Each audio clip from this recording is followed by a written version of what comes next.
ખ્યાતિકાંડ બાદ જામનગરમાં JCC heart institute અને હવે ઓસવાળ આયુષ હોસ્પિટલ પીએમજેવાય યોજના છે આ અંતર્ગત ગફલા કરતી હોય તેવું ક્યાંક ને ક્યાંક રાજ્ય સરકારને ધ્યાને આવ્યું છે. 35 દર્દીઓમાં કાર્ડિયાક જે પ્રોસિજર છે એ વગર જરૂરિયાતે કરાઈ હોય તેવા તારણ સાથે આ હોસ્પિટલને 1,26,77,000 રૂપિયાનો દંડ કરવામાં આવ્યો છે અને પીએમજેવાયમાંથી આ જે યોજનામાં આ જે સારવાર છે તેને સસ્પેન્ડ કરવામાં આવી છે. ત્યારે આપણી સાથે ઓસવાળ આયુષ હોસ્પિટલના જે છે અધિકારી ડૉક્ટરના જે આખું વહીવટ સંભાળે છે એ દેવેન્દ્રસિંહ ઝાલા છે. શું કહેશો, જે આખી કાર્યવાહી કરવામાં આવી છે પીએમજેવાયમાં જે ગફલા કરવામાં આવ્યા છે એવું તમારા ઉપર જે આરોપ લગાવવામાં આવ્યો છે ને તમને દંડ પણ કરવામાં આવ્યો છે?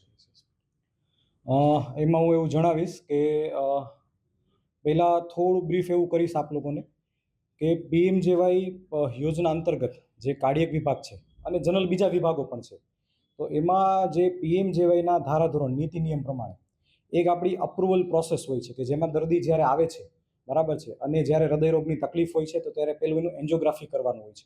તો એન્જિયોગ્રાફી થયા પછી બરાબર હવે જ્યારે એને કોઈ નળીના જેના બ્લોકેજ આવે છે, બરાબર છે, તો એ બ્લોકેજ આપણે કરવા માટે એની પ્લાસ્ટી કરવાની થતી હોય પ્રોસિજર, બરાબર.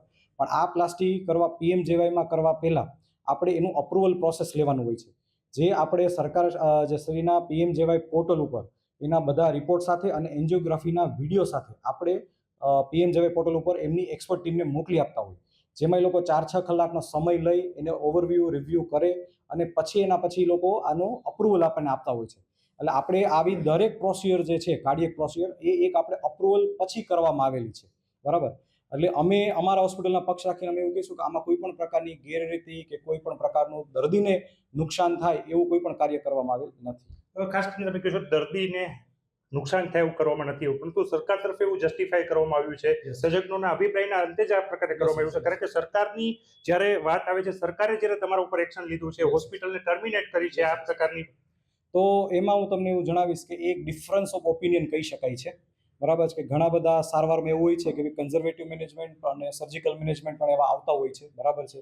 તો ઘણા કન્સલ્ટન્ટ ઘણા ડૉક્ટરો છે જ્યારે કન્ઝર્વેટિવ મેનેજમેન્ટમાં જતા હોય, મેડિકલ મેનેજમેન્ટમાં ઘણા લોકો છે પ્રોસિજરલ મેનેજમેન્ટમાં જતા હોય છે, બરાબર છે.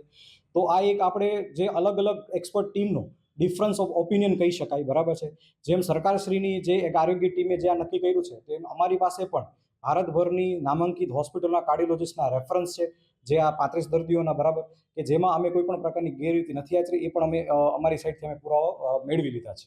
ખાસ કરીને આ ડોક્ટર છે, કયા ડોક્ટર હતા, એમના ઉપર શું કાર્યવાહી કરવામાં આવી છે? કારણ કે જે કાર્ડિયાક પ્રોસિજર કરવામાં આવી છે એ પ્રોસિજર નથી કરવાની એવું સરકાર માનીને આ કરી છે, એવું કહીને તમને દંડ પણ કર્યો છે.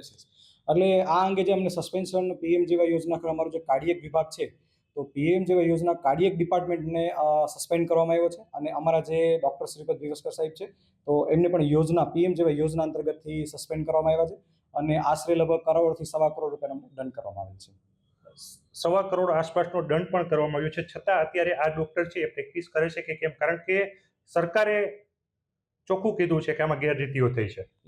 એટલે આમાં સરકારશ્રીના જે અમને નોટિસ મળેલી છે તો એમાં અમને ચોખ્ખું સરકારશ્રી તરફથી જણાવવામાં આવેલ છે કે જે દાખલ દર્દી જે છે, બરાબર છે, હોસ્પિટલમાં કાર્ડિયક વિભાગમાં એની જે સારવાર છે પૂર્ણ કરવી અને નવા દર્દીઓ પીએમજેવાય યોજના હેઠળ અંદર ન લેવા. એટલે અમે એ પ્રમાણે એને ફોલો કરશું. અત્યારે આ કાર્ડિયક વિભાગ છે એ ડોક્ટર શ્રીપદ જ સંભાળી રહ્યા છે? યસ, એ ડોક્ટર શ્રીપદ વિવસ્કર સાહેબ સંભાળી રહ્યા છે. એટલે જે પ્રકારે વાત કરવામાં આવી, આ હોસ્પિટલના હેડ હતા દેવેન્દ્રસિંહ ઝાલા, કે તેમનું કહેવું છે કે તેમનો પક્ષ પણ સરકાર સમક્ષ રાખશે, પરંતુ વાત એ છે પીએમજેવાય યોજના અંતર્ગત ક્યાંક ને ક્યાંક ગફલા ચાલી રહ્યા છે. પહેલા જેસીસી અને બાદમાં હવે ઓસવાળ આયુષ હોસ્પિટલ ઉપર આંગળી ચીંધાણી છે અને પગલાં પણ લેવાયા છે. ત્યારે હોસ્પિટલ કહી રહ્યા છે કે તેમનો પક્ષ તેઓ રાખશે. ક્લિનિકલી કરેક્શન છે તે અલગ અલગ ડોક્ટરના જે અલગ અલગ ડિસિઝન છે એના આધારે આવતા હોય છે, એટલે એમાં તેમનો પક્ષ પણ તેઓ રાખશે ને તેઓ ક્યાંક ને ક્યાંક સાચા છે તેવું તેઓ દાવો કરી રહ્યા છે. પરંતુ આ સાચાનો દાવો સાચો છે કે ખોટો, આ હોસ્પિટલે ગફલા કર્યા છે કે નહીં, એ તો સમગ્ર તપાસના અંતે. અમદાવાદના ખ્યાતિકાંડ બાદ જામનગરમાં જેસીસી હાર્ટ ઇન્સ્ટિટ્યૂટને હવે ઓસવાળ આયુષ હોસ્પિટલમાં કાર્ડિયાક વિભાગમાં ગેરરીતિ થયાનું સામે આવ્યું છે. પીએમવાય જે યોજના છે આ યોજના અંતર્ગત 35 દર્દીઓને જરૂરિયાત વગર સર્જરી કર્યા હોવાના જે દાવા સાથે આરોગ્ય વિભાગે 1.25 કરોડથી વધુ રકમનો દંડ કર્યો છે અને હાલ જે આપ આ હોસ્પિટલ જોઈ રહ્યા છો અહીં જ આ જે કાર્યવાહી છે તે કરવામાં આવતી હતી. જે પ્રકારે આરોગ્ય વિભાગ દ્વારા જે કાર્યવાહી કરવામાં આવી છે, જે હું સીધા જ દ્રશ્યો દેખાડવા માંગીશ. ન્યૂઝ 18 હાલ આવી પહોંચ્યું છે. જે 13 નંબરનું ડૉક્ટર શ્રીપાદ ભીવસ્કર જે કાર્ડિયોલોજિસ્ટ છે તે અહીં જ પ્રેક્ટિસ કરતા હતા અને જે 35 દર્દીઓ છે તેમને અહીં જ સારવાર આપવામાં આવી છે. જેમાં રાજ્ય સરકારના આરોગ્ય વિભાગ દ્વારા એવું કહેવામાં આવ્યું છે કે આ જે તબીબ છે અહીં જે પીએમવાય જે યોજના છે આ અંતર્ગત તેમને જરૂરિયાત વગર તેમની સર્જરી કરવામાં આવી છે. 35 દર્દીઓમાં આ પ્રકારની જે સર્જરી કરવામાં આવી હોય તેવા દાવા સાથે ડૉક્ટરને આ જે યોજના છે એ યોજના અંતર્ગત કાર્ડિયાક વિભાગને સસ્પેન્ડ કરવામાં આવ્યો છે.